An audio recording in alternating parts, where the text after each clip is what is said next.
Morning, everyone. Thank you for joining me for a few minutes to talk about the special session and the call that went out yesterday. And you have the specifics on the special session as indicated in the executive order. But I wanted to cover a couple points with you before I turn it open for questions.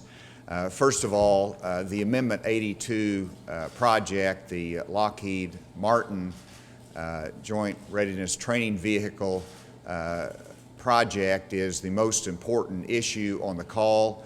That's really the fundamental reason that we're calling the legislature back into session. And this is an exciting project for Arkansas, but I wanted to emphasize a couple of points.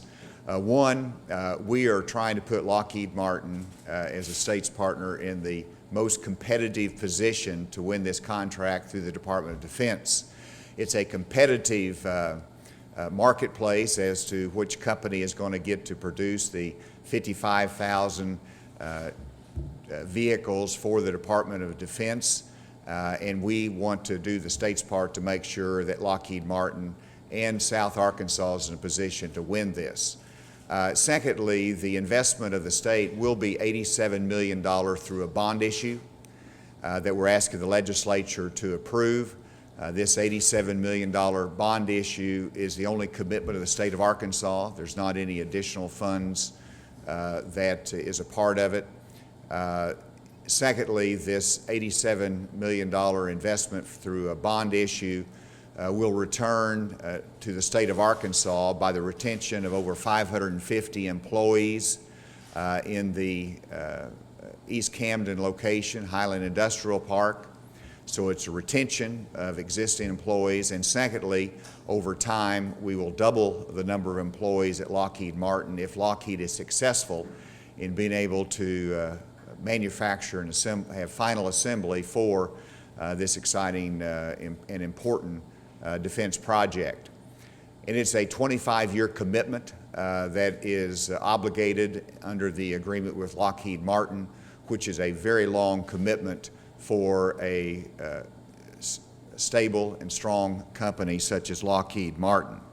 So we expect that to be well received by the legislature. We're excited about the opportunity, and that's the key reason that we're calling the legislature together. But I also wanted to emphasize the importance of 4 efficiency items on the agenda. And you have the details of it, but I wanted to stress that in managing government, small things matter and can add up. And so we're not just concentrating on the big items, but the small items as well. And I'm a fan of rural services, but being able to combine rural services into economic development does a couple things. It has the potential of saving $175,000 in salaries, but just as importantly, it elevates rural services into the arena of economic development, and having them positioned in economic development will help fulfill that mission and the importance of rural services and the coordination with economic development, as well as being more efficient as well. I would emphasize that the Commission is not impacted. They will continue to give advice, counsel, and fulfill their role for rural services. Secondly, Arkansas Building Authority to Department of Finance Administration. This is a good fit. It will allow for better coordination and support for similar functions between the two agencies. There are 9 vacant positions within Arkansas Building Authority. If those positions are not filled, which is what I would anticipate, that's a savings of over $400,000. Potential additional future savings could total up to $1.1 million by this transfer, and again, better coordination between those two agencies. Thirdly, we're going to move the Division of Land Surveyor from the Department of Agriculture to Arkansas Geological Information Office. This will potentially save 2 positions, $166,000. And then fourthly, Arkansas Science and Technology Authority being moved to Arkansas Economic Development. Again, there's efficiencies that will be achieved, but just as importantly, we will be able to better deliver and coordinate the function of science and technology with economic development, which is a passion of mine and very important to the future of this state. Again, there's 6 vacant positions there. If those are eliminated, $450,000 in savings. We'll also be able to eliminate a directorship there, which will be a significant savings as well. And so if you combine all 4 of these efficiency matters that we're presenting to the legislature, it has a potential savings or approximate savings of $10 million over 5 years. Small amount year by year, but adds up both to a better delivery of state services, better coordination on economic development, as well as savings to the taxpayers. And then I want to also address a couple matters that fit within my concern about smarter and more efficient government, and that is a contract that was brought to my attention earlier this year after I got elected, which is the Department of Human Services contract with CHMAC, which ended last year in the previous administration, but it was really a $4.8 million contract in which the state of Arkansas did not receive any significant benefit for. It was poor contractor performance. Quite frankly, I don't believe it had the oversight that was needed from the government side, and the result was the taxpayers lost money. I've spoken with the Attorney General in reference to this contract and asked for them to review it as well, just in terms of whether there is any potential claim against the company, whether there's any possibility of recovery in behalf of the state of Arkansas. And then we also see over at Department of Career Education, and I want to compliment Dr. Charisse Childers for taking the initiative early on when it was discovered some excessive salaries there, in addition to a more broad review that she's conducting on the contracts within that department. It illustrates 2 things, that controls by the governor are important and setting the tone in Arkansas government that small things matter and that these add up. And so in my view, it certainly justifies and stresses the importance of the executive order that I signed on a hiring freeze, which simply requires my office to review the filling of vacant positions to make sure the right salary, and secondly, that they're justified. But then also we've instituted a more stringent review of contracts. And so we've set, again, through our mandate, contracts over $1 million, I believe it is, will be reviewed by the governor's office. And then IT contracts will be reviewed even at a lesser threshold. Just as importantly, we've set up the review process through the Department of Finance and Administration, which is utilizing an online system, not just to review the bidding process toward the end, but on the front end as they prepare the statement of work and justify the necessity for new contracts, that is processed and reviewed by the Office of Procurement at the Department of Finance. And so I hope you can see we're looking at both big picture items with new jobs and economic development, but we're also emphasizing the importance of efficiency throughout state government.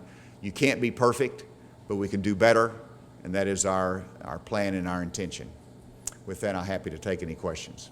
How is the bond issue for this project? How is it being structured? What is the money going to anything specifically, or is it just being handed over to Lockheed Martin? And is this being done as a grant or loan to the company? We're going to have the specific report, I think, will be released tomorrow. The independent analysis should be completed then.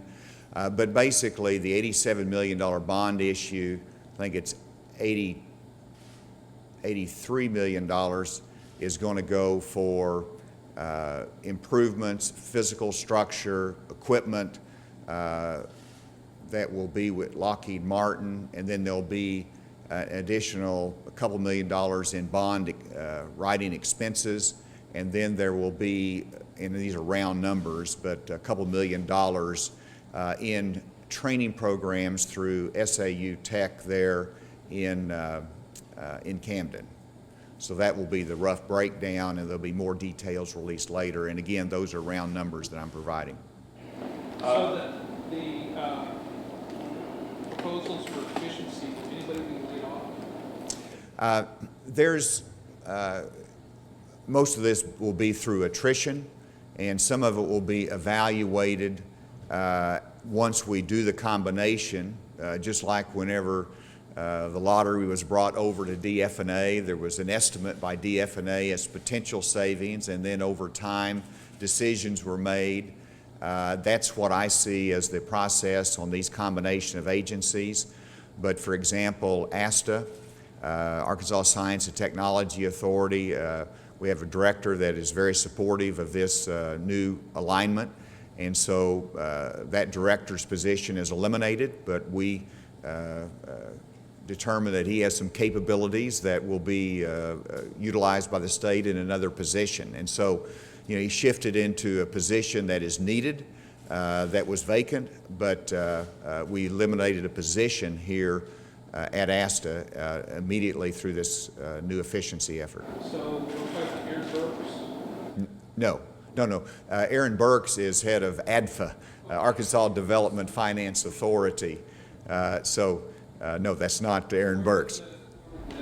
This person go, what position do you create for him or existing position? I believe it is a position in the Department of Education, higher education, that there was a position that we were trying to fill that his background fit perfectly with. So we'd be going over to higher ed in a position that we were beginning to search for. About the contract with DHS, is there any concern about other contracts with DHS that are under review as well? And I also wanted to take a chance to ask about the ongoing review of DCFS and where that is, if that is concluded yet. And finally, is there any attempt is there any ongoing discussion about an investigation into Representative Justin Harris and the possible censure of actions taken during the session? Okay. Is there three parts to that question, I think. First, any concern about other contracts? Yes. There's very large contracts, and they're needed to improve the technology, the review process. Obviously the legislature is concerned about proper eligibility to review for those that are on our different government programs, and so you have to have IT, you have to have software, you have to have private sector contracts, and they're very large. And so anytime you have large contracts for important projects, we've got to make sure that we have good government oversight, good criteria, performance measures, and so that's a lot of money at risk, and so we understand the importance of it, but we are concerned and are trying to work with DHS to make sure that we have the proper oversight of those contracts. Secondly, you ask about the report from Mr. Vincent, I believe it is, that's doing the review of child welfare services within the Department of Human Services. I've not received that report yet. I did inquire about it. I believe that it's coming to a conclusion. I expect to be meeting with him to get an oral review from him. So that should be happening in the coming weeks, but it is not completed yet. And then in terms of any other investigations, I don't want to comment on any investigations that might be ongoing. In your review of the Department of Career Education, there's been some allegations of some serious conduct, and some that may rise to criminal conduct. After your review, will you seek charges if you see issues that may be criminal? I think it's premature to know exactly where the review and the facts might lead. It is important to emphasize that while we are conducting the review, the facts that led to the concerns happened last year. And so these are things that I've been briefed on. They happen sometimes, but it is a concern to us. So we'll just wait to see what our review shows and what action should be taken. We're most concerned about the present, which is making sure that the salaries are affixed right, the contracts are reviewed, and that we correct what's happening out there right now. And that's what Dr. Childers is focused on. To ask you about your drug director, there's been some questions whether he can serve on the board and also have that job, and also if you could comment on the email from 2007 that's been, questions have been raised by ACLU and others. Well, in reference to the fact that Mr. Altus is on the quorum court in Sebastian County, I understand that there's an Attorney General's review of that. I'm not aware of any legal impediment for that, but the Attorney General will make a determination on that, and we will look at that very carefully, obviously. You know, in terms of Mr. Altus served in the legislature for many years, and I think he will do a fine job as drug director. What, you said, you were talking about the Department of Career Education, you're talking about the Office of Food Controls. Are you suggesting that what that audit found is Mike Beatty's fault? Just want to be clear on what you were suggesting. You're talking about DHS contracts, Department of Career Education. Okay.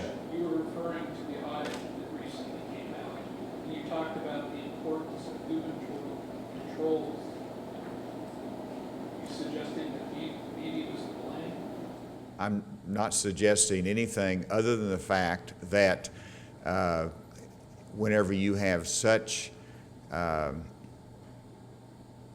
large volume of contracts in terms of dollars, when you have a lot of taxpayer money flowing through agencies, it's important for the governor to, one, have the right controls in place, but also to send the right message to agency directors that small things matter, and we expect efficiency to be a part of their agenda as well as the proper delivery of services. So I'm concerned about my administration and that we handle it appropriately, and I'm certainly not casting blame on any direction. Can you talk about two other things you plan to fit into this session, the change to the DWI law, and then also moving the Arkansas primary? Why are both of those so important to fit into this special session? Well, in reference to the DWI, there was an Arkansas Supreme Court case that indicated there had to be a specific criminal intent for driving while intoxicated offense. The problem is that federal law says you can't have an intent requirement like that. It has to be a per se violation, and that you can jeopardize losing federal highway funds. And we checked with our Arkansas Highway Department.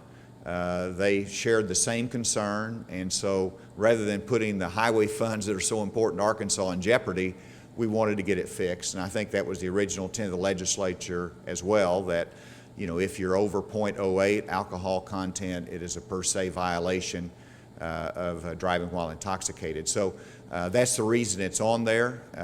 And as typical, when you have a legislative session for one major project, there's a couple other items that are appropriate to get fixed. And I think we have a limited agenda, but that it's important. In reference to the primary, let me just say this. There's one compelling reason for me to want to have the primary move from May 20th to March 1 next year during the presidential cycle. And that compelling reason is that the people of Arkansas want to have a meaningful vote in deciding the next president of the United States. Both on the Democrat and the Republican side, May 20th is not a meaningful vote as compared to March 1. It is most likely going to be decided prior to May 20th. Arkansas wants a meaningful vote, and that is the compelling reason. And the fact that there's not a cost impact to it, to me, justifies adding that to the session. And I think Arkansans want to have that meaningful vote when we're looking at the next president of the United States. When you said So- that you were a preference, sorry. So you just want to do it for one term, or we're going to switch it back, or, I mean, mean, there's been some suggestions that, you know, this is, people jokingly call this monogamy primaries. Is this what this is about? I just explained what my compelling reason was, and that is the reason for it. You know, it's hard to anticipate whether at that stage next February and March as to what the state of the election will be, the state of the primaries, as to how many candidates will campaign in Arkansas, or whether they will assume that Hillary Clinton will carry it, and so maybe the other Democrat candidates won't campaign in Arkansas. The same thing true on the Republican side. Or they could decide that because we have proportional delegates that can be allocated, that they can compete. And I've actually talked to a few campaigns beyond our former governor, and there is an interest in campaigning here.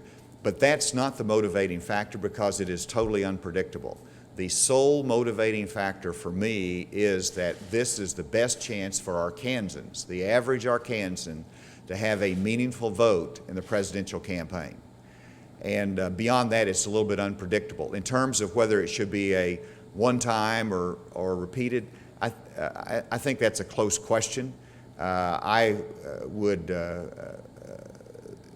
be happy to, I'm happy with the March primary, I'm happy with the May primary. I think there's an argument that we ought to have some consistency there.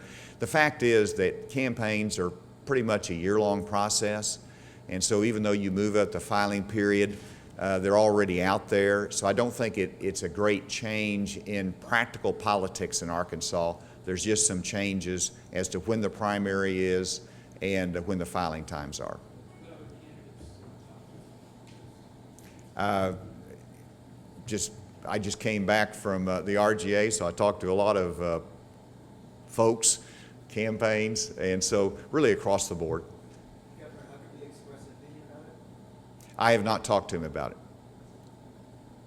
So you've never talked to Mike Huckabee about this idea? That's correct.